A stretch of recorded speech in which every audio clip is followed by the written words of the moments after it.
Welcome to V3 news లక్ష్యం సమాజహితం। ఈ రోజు బట్వారం మండల కేంద్రంలో తెలంగాణ రాష్ట్ర ముఖ్యమంత్రి శ్రీ కె చంద్రశేఖర్ రావు గారికి పాలాభిషేకం చేయడం జరిగింది। నిన్న వికారాబాద్ జిల్లా కేంద్రంలో ఆశీర్వాద సభకి విచ్చేసిన తెలంగాణ రాష్ట్ర ముఖ్యమంత్రి శ్రీ కె చంద్రశేఖర్ రావు ముఖ్యంగా దళిత సామాజిక వర్గాన్ని గురించి మాట్లాడుతూ దళిత బంధు వికారాబాద్ నియోజకవర్గ ప్రజలందరికీ ఒకే విడతలో అందిస్తామన్నందున చేవెళ్ల పార్లమెంట్ సభ్యులు గడ్డం రంజిత్ రెడ్డి నేతృత్వంలో మాజీ మార్కెట్ కమిటీ చైర్మన్ మరియు మండల వర్కింగ్ ప్రెసిడెంట్ దుర్గం చెరువు మల్లేశం గారి ఆధ్వర్యంలో ఈ కార్యక్రమాన్ని నిర్వహించారు।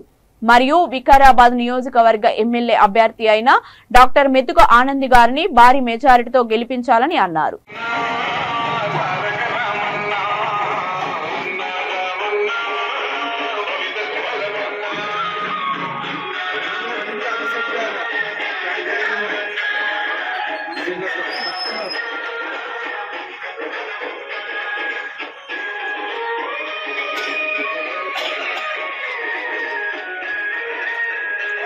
తెలంగాణ జై తెలంగాణ కేసీఆర్ గారి నాయకత్వం కేసీఆర్ గారి నాయకత్వం రాజధాని నాయకత్వం ఆనందన నాయకత్వం।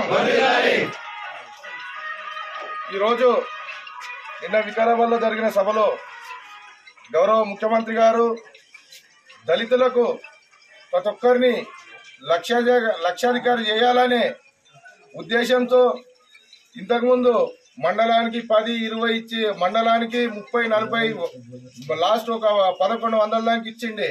కానీ ఇప్పుడు ప్రతి ఒక్క మండలంలో ఎంతమంది దళితులు ఉన్నారో అంతమందిని పెద్ద మొత్తంలో లక్షాధికారాలు చేయాలన్నందుకు దళితులందరూ సంతోషంతో ఉండి ఈరోజు మన గౌరవ ఎమ్మెల్యే గారిని పెద్ద మొత్తం మెజార్టీతో గెలిపించాలని చెప్పిండు। కాబట్టి దళితులు ప్రతి ఒక్కరు ఆనందన్న గారికి ఎంతో మంది వస్తారు చెప్తారు, కానీ ఆనందన్న గారికి కారు గుర్తు కొట్టేసి పెద్ద భారీ మేరతో గెలిపించాలని కోరుకుంటాను। జై తెలంగాణ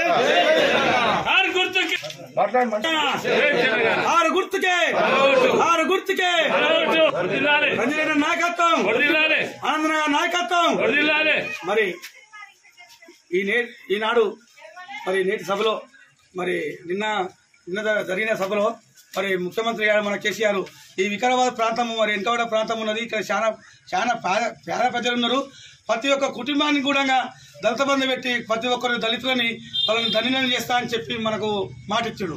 ఈ సుదసర్పంగా మనము ప్రతి ఒక్కరం కూడా కార్యకర్తలు కష్టపడి మరి మన ఎంపీఆర్ ఆధ్వర్యంలో మరి రంజిత్ రెడ్డి ఆధ్వర్యంలో మరి మన ఎమ్మెల్యే గారి ఆధ్వర్యంలో మరి కంపల్సరీ కారు గుర్తు మన అధిక మెజార్టీతోని మరి ఫస్ట్ సారి కానీ కాకుండా ఇప్పుడు మరి 4000, 5000, 7000 ఓట్లు మెజార్టీతోని కంపల్సరీ గెలిపిస్తామని ఈ బండారం తరఫున చెప్తున్నాం। జై తెలంగాణ।